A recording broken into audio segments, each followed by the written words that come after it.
Ngayong araw nga pala guys, naisipan kong magkulay ng buhok. Umorder ako sa online. Ayan, syempre nagsuklay muna tayo para hindi buhol-buhol. Tingnan natin kung maganda. Nakabahan ako.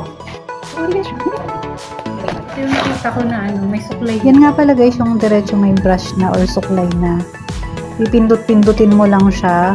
Kaso nahirapan akong ikabit. Ayun. Noong una kasi hindi ko pa alam paano gagawin eh. Kaya nagbasa pa ako ng instruction. So, ayan.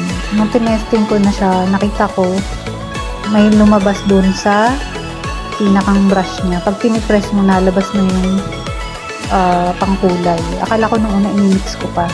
Ayun. Natuwa ako. Ang plan ko talaga, dulo lang ng buhok ko ang kukulayan ko. Ayun. Ganun lang siya. Napaka-easy nitong gawin. Naisipan ko rin magpalit ng black na damit kasi nga baka kumulay dun sa damit ko na yun. Siyempre, tinali ko muna yung buhok ko para sure ako na dulo lang yung makukulayan. Ayoko kasing magkulay na din talaga ng buhok. At ayan, tinuloy-tuloy ko na nga yung pag-a-apply ng kulay na yan. Hanggang sa naisipang maglagay ng plastic sa kamay ko kasi kumakalat talaga yung kulay, baka masunog yung balat ko. Ayan, ipipress-press mo lang na ganun, tsaka mo siya i-apply. Suklay-suklay lang. Ayan guys, dahil medyo 30 minutes na, tanggalin na natin. Tingnan natin kung kumulay.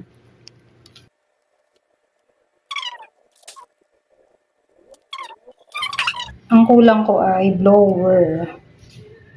Hindi ko makita yung video ko. Shampoo daw ang gamitin.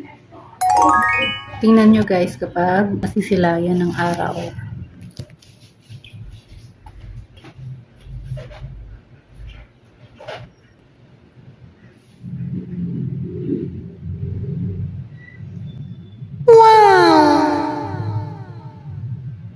Nung pagkabanlaw ko nga pala, nung maligo ako, nakita ko medyo disappointed ako pero nung nakita ko na nasisilayan siya ng araw, maganda naman pala. Pero pag yung normal lang, nasa loob ka ng bahay, parang walang kulay yung buhok mo.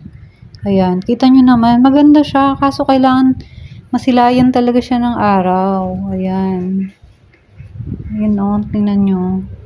Gusto ko talagang magpakulay eh. Ewan kung magpapakulay din ako ng buhok ko in the future. Ayan o, ang ganda hanggang dulo. Yan lang talagang dulo yung kinulayan ko guys. Kasi naboboring na ako sa kulay black na hair ko. At ayan naman sa malapitan. Talagang depende sa sunlight kung paano siya magre-reflect yung color. Pag di masyadong maliwanag, ganyan lang. Parang halos black lang din.